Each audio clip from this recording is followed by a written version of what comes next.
Meus amigos, acabo de receber o livro Abandono. Em época de Natal é excelente a gente ganhar presentes como esse, né? Abandono é de autoria do Mauro Sampaio, jornalista radicado há muito tempo aqui em Brasília, que conhece os problemas através da lente da sua máquina fotográfica de textos belíssimos. Então, o Falcon News volta para ser apresentado e trazendo o Abandono, de Mauro Sampaio. Minha gente, o mundo realmente não é só de flores, né? Muitos espinhos, especialmente para aquelas pessoas que são abandonadas, até pelos seus entes queridos, ou estão acometidos de drogas e ficam ao relento no chão, com a indiferença de todos nós que passamos e vemos esse grande problema cotidiano. Mas para falar sobre o assunto, Mauro Sampaio, que é jornalista e fotógrafo dos bons, vai nos dizer o que o abandono traz para as nossas vidas ao ler o seu livro que eu acabo de receber. Vamos lá, Mauro? Olá, Luiz, tudo bem?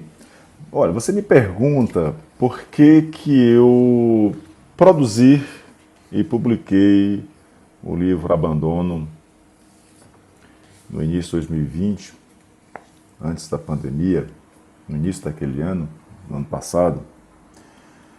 E a resposta mais objetiva para essa decisão de um fotógrafo, jornalista, é de que eu passei a enxergar as pessoas em situação de rua. Antes, como tantos outros brasileiros, embora eu seja fotógrafo, eu me considere fotógrafo, tenho atuado como fotógrafo, eu não os via, eu não tinha ideia, né, da gravidade da situação e de que ela se agravava. Mas, infelizmente, digamos assim, infelizmente, veio o choque de realidade.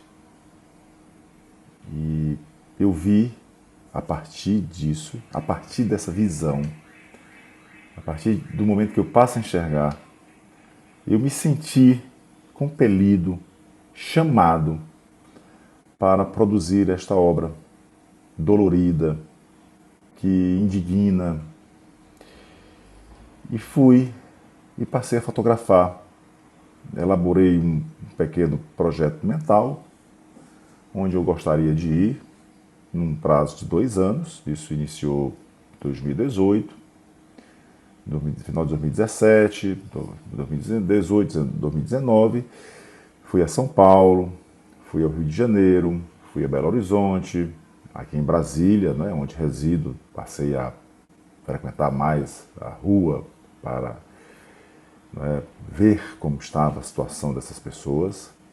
Fui a Teresina, estive em Fortaleza. Não pude ir mais em outras cidades. Gostaria de ter ido a alguma capital do sul do país.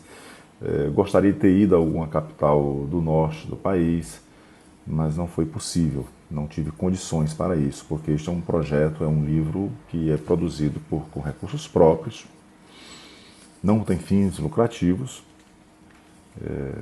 é uma obra pessoal, de desejo pessoal. Esse tema, então, me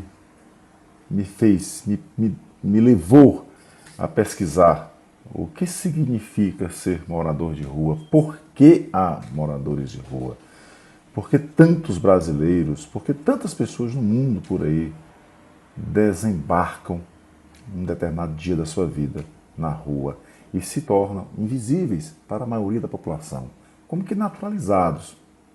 Ali, aquelas pessoas é como se fizessem parte da calçada, como se fizessem parte da rua, da marquise, da ponte onde ele está ali debaixo. Se eles não te abordam, se eles não te pedem nada, então não tem problema, não existem. A gente passa a vista e segue adiante. E esse tema social me causou, né, me deu essa necessidade de fazer esta obra.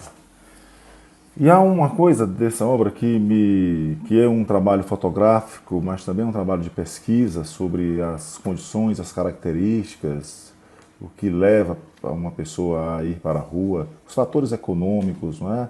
As questões políticas e sociais que produzem essa população, que fazem com que ela aumente, inclusive. No nosso caso, ela tem aumentado, e aumentado muito.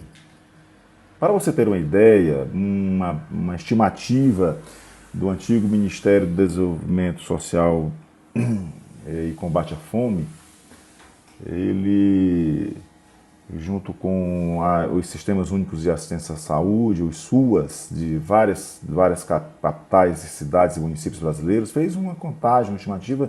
Nós tínhamos mais ou menos em 2016 em torno de 102, 103 mil habitantes das ruas. E as crises econômicas que o Brasil passa, que o mundo passa, elas elevam, não é, de imediato essa população. Para você ter uma ideia, Luiz, somente São Paulo, desse período de pandemia, a crise humanitária, que é o termo muito bem colocado, muito bem dado pelo padre Júlio Lancelotti, que cuida das pessoas em situação de rua, que faz um trabalho solidário, caridoso, não é? Para, né, ajudar no que puder essas pessoas a se alimentarem, a terem um mínimo de dignidade, a se calçarem, a não morrerem de frio. Não é? Há uma estimativa que só em São Paulo hoje há mais de 50 mil pessoas nas ruas. Isso é trágico, isso é perverso, isso é desumano. Não se justifica só por uma pandemia, se justifica também pelo desinteresse e pelo descaso, né, das autoridades públicas, do governo federal, principalmente, e não se preocupar em nenhum momento em adotar políticas públicas sociais que possam reduzir essa tragédia, essa crise humanitária, observar essa crise humanitária, procurar soluções,